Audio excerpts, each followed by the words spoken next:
بسم اللہ الرحمن الرحیم۔ السلام علیکم ورحمۃ اللہ وبرکاتہ۔ دین فطرت چینل میں خوش آمدید دوستو۔ آج ہم بات کریں گے ذوالحجہ کی پہلی 10 راتوں میں عبادت کے حوالے سے کہ ان 10 راتوں میں عبادت کی کیا فضیلت ہے۔ تو علماء کرام فرماتے ہیں کہ ذوالحجہ کے شروع کے 10 دنوں کی عبادت شریعت مطہرہ میں اس کی بڑی فضیلت وارد ہوئی ہے۔ اللہ رب العزت نے سورہ فجر میں کئی چیزوں کی قسم اٹھائی، جن میں سے ایک ولیال عشر ہے، یعنی 10 راتوں کی قسم، جس کے بارے میں خود رسول اللہ صلی اللہ علیہ وسلم نے فرمایا ان 10 راتوں سے مراد ذوالحجہ کا پہلا عشرہ ہے، یعنی پہلے 10 دن۔ حضرت عبداللہ بن عباس رضی اللہ عنہ سے روایت ہے کہ رسول اللہ صلی اللہ علیہ وسلم نے ارشاد فرمایا، کوئی دن ایسا نہیں ہے کہ جس میں نیک عمل اللہ تعالیٰ کے ہاں ان 10 دنوں کے نیک عمل سے زیادہ محبوب اور پسندیدہ ہو۔ صحابہ کرام رضی اللہ عنہم نے عرض کیا، یا رسول اللہ، کیا یہ اللہ کے راستے میں جہاد کرنے سے بھی بڑھ کر ہے؟ آپ صلی اللہ علیہ وسلم نے ارشاد فرمایا،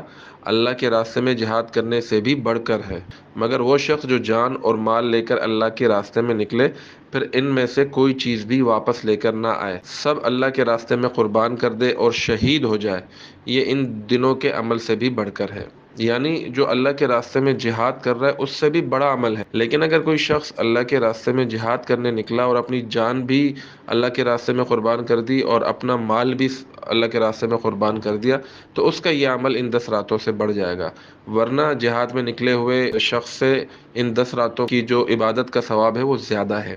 ایک اور روایت ہے کہ حضرت عبداللہ بن عمر رضی اللہ عنہ سے روایت ہے کہ رسول اللہ صلی اللہ علیہ وسلم نے ارشاد فرمایا کہ اللہ تعالیٰ کے یہاں ذوالحجہ کے 10 دنوں کی عبادت سے بڑھ کر عظیم اور محبوب تر کوئی عبادت نہیں، لہذا ان میں لا الہ الا اللہ، اللہ اکبر، الحمدللہ کثرت سے پڑھا کرو۔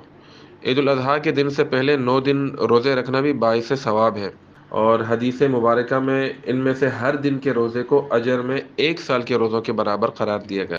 اور اس کے علاوہ خاص 9 ذی الحجہ کے روزے کے بارے میں حضور صلی اللہ علیہ وسلم نے ارشاد فرمایا کہ یہ گزشتہ 1 سال اور آئندہ 1 سال کے گناہوں کی معافی کا ذریعہ ہے۔ اور ذی الحجہ کے پہلے عشرے کی ہر رات عبادت کا ثواب جو ہے وہ لیلۃ القدر کی عبادت کے برابر ہے۔ کتنی بڑی فضیلت ہے۔ اللہ پاک سے دعا ہے کہ اللہ پاک ہمیں ان دنوں کی قدر کرنے کی توفیق عطا فرمائے اور ان دنوں میں بھرپور عبادت کرنے کی توفیق عطا فرمائے۔